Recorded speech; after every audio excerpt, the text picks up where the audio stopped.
Olá, nesse vídeo eu irei demonstrar como você pode fazer o cadastro das suas listas. Para isso, você deve clicar sobre o botão Cadastros a partir da tela de instruções. Clicando aqui, eu sou redirecionado para essa tela de cadastro, onde eu tenho as minhas listas.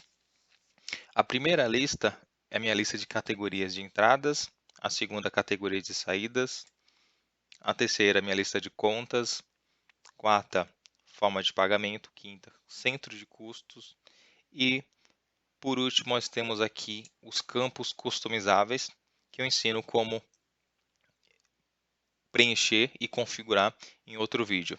E essa última lista aqui dos anos, 2015 até 2035, é uma lista de ano que fica disponível para os relatórios. Relatório de fluxo de caixa, relatório fluxo de caixa mensal, de fluxo de caixa diário, DRE. Você não precisa mexer nessa lista aqui de anos, pode manter como está. Voltando aqui para a primeira lista das minhas categorias de entrada, temos duas colunas para essas listas de categorias. A primeira coluna se refere à categoria do fluxo de caixa, ou seja, é a categoria que eu vou ver lá na minha tela de lançamentos. Aqui você pode colocar o nome que você quiser. Porém, na coluna à direita, que é a categoria da DRE, você precisa selecionar um grupo da DRE na qual essa categoria pode se encaixar melhor. Por exemplo, aqui nós temos já pré-definido algumas categorias, como por exemplo, receitas com produto. Então, receitas com produto, em qual categoria da DRE isso se encaixaria melhor? Seria com receitas operacionais. Por quê? Porque é uma receita gerada das operações do meu negócio, a partir das atividades principais ou da atividade principal do meu negócio. Receitas com serviço também segue a mesma lógica. Se a minha empresa é prestadora de serviço e eu tenho uma receita em cima daquele serviço, eu vou classificar isso como uma receita operacional. Porém, se eu tiver algum outro tipo de receita que seja relacionado com algum tipo de receita financeira, eu classifico como receita financeira. Agora, se você vende um bem que não faz parte da operação do seu negócio, você pode classificar como receitas não operacionais. Porque vamos supor, você tem uma pizzaria, em um dado mês você vendeu uma moto, né, da sua pizzaria. Só que vender motos não faz parte do seu negócio principal. Então, você tem uma receita, porém não é uma receita operacional, e sim não operacional. Isso é importante, essa classificação é importante para a devida apuração da DRE.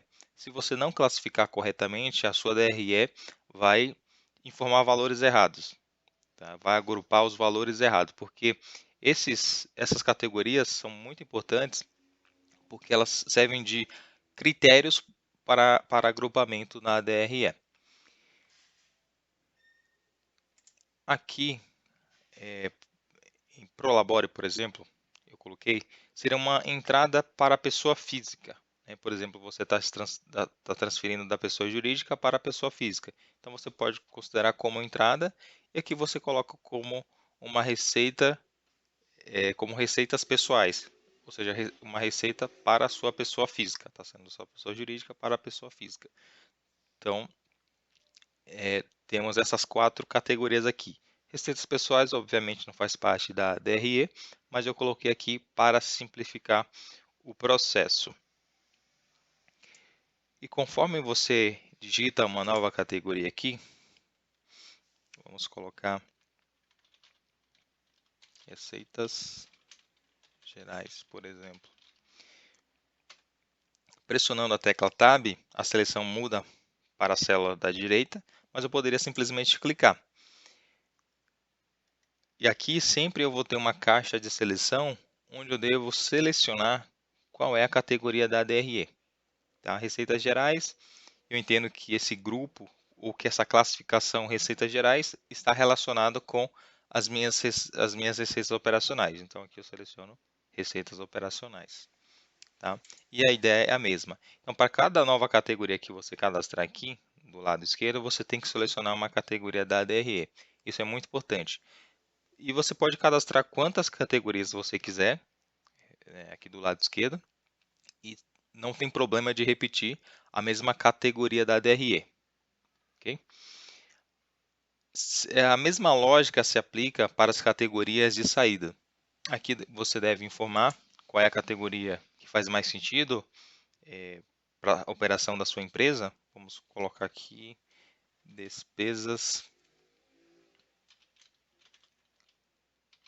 de RH, por exemplo. E aqui, do lado da DRE, eu devo informar qual é a categoria qual é a categoria da DRE que essa categoria do fluxo de caixa se encaixa, ou que tem relação. Aqui na lista de categorias da DRE, nas categorias de saídas, nós temos mais categorias disponíveis. A primeira da lista aqui é despesas fixas. Segunda, despesas variáveis. Terceiro, custos fixos. Quarto, custos variáveis. Eu gostaria de chamar a atenção para essas 4 categorias aqui, pois elas são de suma importância para a classificação adequada e apuração da sua margem de contribuição. Pois, para o cálculo da margem de contribuição, a planilha vai analisar a sua receita bruta, menos seus custos variáveis, menos as suas despesas variáveis. O conceito da margem de contribuição é quanto que o total da receita contribui para o pagamento das minhas despesas fixas. Então, esse é o conceito da margem de contribuição. Então, você deve se atentar ao preenchimento correto dessas categorias. E aqui temos outras categorias como imposto sobre a venda, devoluções, custos de mercadorias vendidas. É importante falar também que custo de mercadorias vendidas seria diferente de custos variáveis. Isso aqui seria o CMV propriamente dito, né? Enquanto aqui em custos variáveis seria qualquer outro custo que não necessariamente está relacionado com a venda do produto, como por exemplo a compra de matéria-prima. É um custo variável, porque você não compra exatamente a mesma quantidade de matéria-prima todos os meses.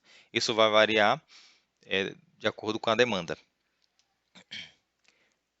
Se você tem uma empresa prestadora de serviços, o CMV não vai fazer muito sentido para você, mas sim o CSP, que é o custo de serviços prestados. Tá? No caso aqui de despesas de RH, vamos colocar como despesas fixas, pois provavelmente você tem uma despesa fixa ou um gasto fixo com RH, com os funcionários, enfim, documentações ou coisas correlatas. Aqui novamente você pode cadastrar quantas categorias de saída você precisar, tanto para a pessoa física quanto para a pessoa jurídica. E lembrando que quando for cadastrar uma categoria de saída para a pessoa física, você deve selecionar a categoria despesas pessoais. Indo aqui agora para a lista de contas, aqui é bem mais simples. É só você digitar aqui abaixo.